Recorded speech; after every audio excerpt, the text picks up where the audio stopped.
Hear the revs rise, hear the revs rise. The car's shake. We're ready to go. Can Lowndes convert his third pole? He gets the jump. Scafie bogs it down. Here comes Ambrose. Richards splits him, and they squeeze him into turn one. Lowndes leads the way, but here comes Stephen Richards. Richo around the outside, and that's the hard way to do it. And Scafe's down the inside for turn two, but a terrific start by Lowndes, who holds his pole advantage from Ambrose, who's up a spot. Then they scramble. That's Tander on the outside in the dirty stuff. One car's gone right off on the outside of turn two. Lowndes, Ambrose, Scaife, Richards, Ingle. Radicic trying to round them up. Seaton, he and his teammate Stephen Johnson have had a frustrating weekend. Murphy looking to try and come up the inside. Radicic tucked in behind Simon Wills, who's had a positive weekend. Lowndes making a gap, exit of turn five. I'll be interested to see the start again, because I think Scaife may have got the jump. The car out pretty cleanly and efficiently. The CPS light, the green light that you're seeing illuminated on the roll bar next to the A-pillar in the front of the car there has been switched off in accordance to the instructions. And here is the gap between Scaife and Ambrose. They'll go side by side with Scaife on cold tyres. This is a recipe for trouble. The two of them side by side here at two. Great bit of motor racing. Ambrose on warm tyres. Scaife tries to take the advantage. And there's going to be trouble. He's going to turn him round.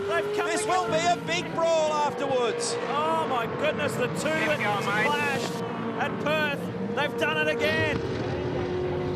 We said that Eastern Creek's been a hotspot for V8 supercars in the past, and it hasn't disappointed.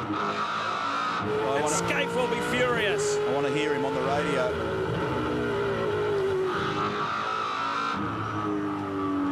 Well,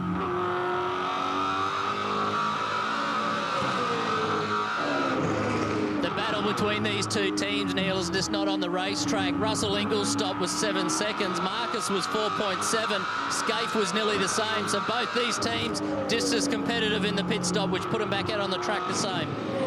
This has worked perfectly for Craig Lowndes. I've just walked into the 888 pit bunker, and the message prior to that incident between Marcus Ambrose and Mark Scaife from Campbell to Craig Lowndes was build a gap, go hard. We need you to build a gap here and try and cement this lead. I've also spoken to Phil Keat at FBR. He says they are watching the temperature gauges very closely on Jason Bright's car right now. They'll need to, because that damage looked pretty bad at the front. Here it is again, the Zinger replay, turn two. Scaife down the inside. Remember, his tyres are cold. Marcus has done a lap on his. They're side by side on the exit.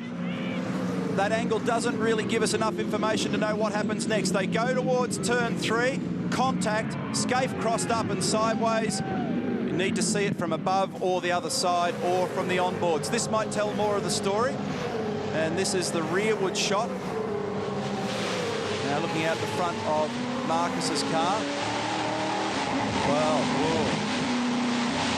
You have to ask the question, did Scaife squeeze him? Tough one, because here's another view. This is a little bit more interesting. No, the problem is that I can guarantee I'll upset 50% of the audience here one way or the other. I would have thought that if Marcus fanned the throttle for a moment, given that the other car had that much room on him, then there wouldn't have been contact, but it may not be the way that it's interpreted. No fun in any of that. This is a great battle between Richards and Murphy, and then alternatively at the other end of the circuit, the same colour cars, but a couple of different characters, Paul Wheel and Paul Dumbrell, and I think Race Control will have something to say about that one. And sneaking in behind those guys, you see the first of the Team BOC cars, John Bow, who's made significant progress. He's improved these cars. Now some trouble here at turn 9. And Max Wilson going around there, not quite sure why. Did he do it on his own or was he helped? Fastest man of the leading gang at the moment is actually Stephen Richards. The first race a little bit. Now let's get set for race 2. Can anyone catch this guy? Ambrose ran away with it in 1. What will he do in 2? Can Lowndes respond? Great start, Ambrose. He launches and he flies. And look for the second place. Lowndes defends from Murphy because Murphy flew from the grid. Great start for the Super Cheap pilot. Ambrose gets away so well in that Pertec entry, doesn't he? And I think Todd Kelly made a good start as well. They fight down into turn 2. Single file, but further back, they're fighting for positions. Look at this. Ellery pushing his way through. It's that mid-pack that you've got to focus on in the middle of turn 2. There's just no room there and a pile of cars trying to negotiate it. Looked like John Bow got a pretty nifty start in the Team BOC Falcon. He's up to about 8th or 9th.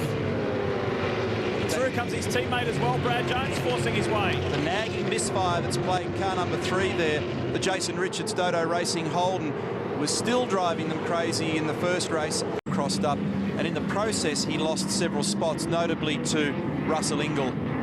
Now, just a few laps later, Paul Morris had a very scary moment. Bang! On the outside of turn 1, and that is what has caused this most recent safety car period.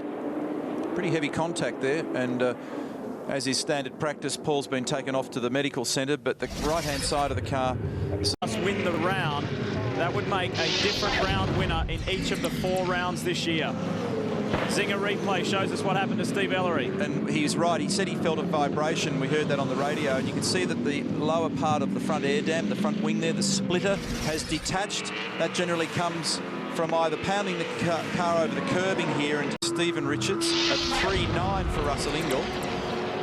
Zinger replay from a couple of laps ago. Watch the cat forward. Jason Bright, David Bernard, and it's been a horror weekend for the cat car. Qualified in the top 10, but they've just been struggling for pace in the races, and when you're down in the pack, those things happen. I think they've got that perfect qualifying set up. They know how to do the one-lap flyer. Now he's been able to convert that good qualifying into good racing. Some of that's chemistry as well. It will have taken Campbell a little while to come to terms with what Craig needs in a car, and it'll take Craig a little while to understand what Campbell's saying. He's just giving some instruction at the moment for a small variation in the brake bias control in Craig's car. This is Greg, 3rd at the moment, and certainly still in with a shout, 33.8 this lap. Marcus the same lap time, and Craig was a 10th slower. Greg goes back through all of them, really on the limit under brakes into turn 2, and remember he's a left foot braker, doesn't use the clutch on the downshift. See the short shift, he goes 2nd, 3rd, 4th straight away. Uses the torque of the engine there at turn 3. And as it leaps off the ground over the hump, jumps up onto the rev limiter. 3rd through turn 4. Then the roll in the camber makes the car slide down the other side. Have a listen here. It's great to listen to these cars.